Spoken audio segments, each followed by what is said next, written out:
Hello friends, welcome to my channel. उम्मीद है कि आप सब बढ़िया होंगे। तो फ्रेंड्स, अक्सर देखा गया है कि जब भी बोर्ड एग्जामिनेशन या एलओसी सबमिशन का टाइम आता है तो स्टूडेंट्स और पेरेंट्स काफ़ी स्ट्रेस में होते हैं। इसका फ़ायदा उठाकर कुछ स्कूल्स गलत तरीके से एक्स्ट्रा फीस की डिमांड करने लगते हैं। ऐसा ही एक मामला सीबीएसई के सामने आया है, जिसके बाद बोर्ड ने एक बहुत ही सख्त सर्कुलर जारी किया है। अगर आप क्लास 10 के स्टूडेंट हैं या पेरेंट हैं तो आज का वीडियो आपके लिए बहुत ज़्यादा इंपॉर्टेंट है, क्योंकि ये आपके पैसों और हक से जुड़ा हुआ है। तो चलिए बिना किसी देरी के इस सर्कुलर को डिटेल में समझते हैं। चैनल पे अगर आप फर्स्ट टाइम आए तो please like and subscribe to my channel, ताकि हम फर्दर भी ऐसे कंटेंट्स ला सकें।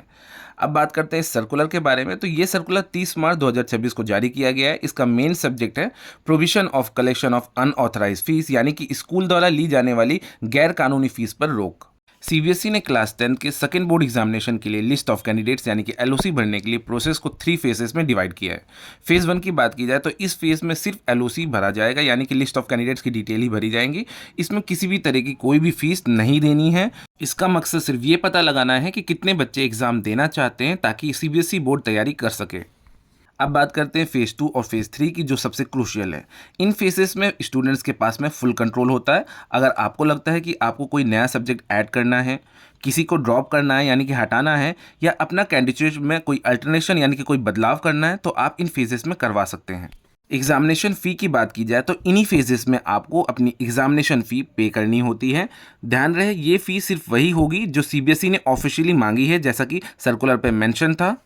स्टूडेंट्स एंड पेरेंट्स को एक चीज़ ध्यान रखना है कि ये पूरा प्रोसेस उसी स्कूल के थ्रू होगा जहां से आपने अपना मेन बोर्ड एग्जामिनेशन दिया था। आप किसी दूसरे स्कूल से ये नहीं करवा सकते। डेटा फाइनलाइजेशन की अगर बात की जाए तो जब आप फ़ी पे कर देते हैं और अपनी सब्जेक्ट लिस्ट फाइनल कर देते हैं, तभी आपका एलओसी प्रोसेस कंप्लीट माना जाएगा। अब आपको एक इंपॉर्टेंट चीज़ बता दो जिसलिए ये सर्कुलर इशू किया गया है। सीबीएसई बोर्ड को पता चला है कि कुछ स्कूल्स एलओसी सबमिट करने के नाम पर स्टूडेंट से 3 महीने की एक्स्ट्रा ट्यूशन फीस मांग रहे हैं। सीबीएसई ने सर्कुलर में साफ कहा है कि ये प्रैक्टिस सीबीएसई रूल्स के बिल्कुल खिलाफ है और इसे तुरंत बंद किया जाए। स्कूल को सिर्फ वही फीस लेने की इजाज़त है जो एलओसी सर्कुलर में लिखी गई है। इसके अलावा एक भी रुपये एक्स्ट्रा लेना अनऑथराइज्ड माना जाएगा। काफ़ी स्टूडेंट्स के डाउट होते हैं कि अगर एग्ज़ाम नहीं दिया तो क्या होगा, यानी कि आप सेकंड बोर्ड एग्जामिनेशन के लिए अप्लाई भी करवा देते हैं और हमने एग्ज़ाम नहीं दिया तब क्या होगा। तो एक बहुत बड़ी रिलीफ ये दी गई है कि अगर कोई स्टूडेंट्स एलओसी भर देता है और फीस भी जमा कर देता है, लेकिन बाद में उसका मन बदल जाता है और वो सेकंड बोर्ड एग्जामिनेशन नहीं देता है, तो उसका रिजल्ट उसके मेन एग्जामिनेशन की परफॉर्मेंस के बेसिस पर ही बनाया जाएगा। एट द लास्ट सर्कुलर में सीबीएसई ने सभी स्कूल्स को डायरेक्ट ऑर्डर दिया है कि वो रूल्स को फॉलो करें। अगर कोई स्कूल इन ऑर्डर्स को नहीं मानता है तो उन पर बोर्ड की तरफ से सख्त एक्शन लिया जाएगा। तो फ्रेंड्स, इस सर्कुलर में सिर्फ इतना ही था। अगर आपको वीडियो अच्छी लगी हो, इन्फॉर्मेटिव लगी हो, तो please like and subscribe to my channel. मिलते हैं नेक्स्ट वीडियो में। Thanks for watching.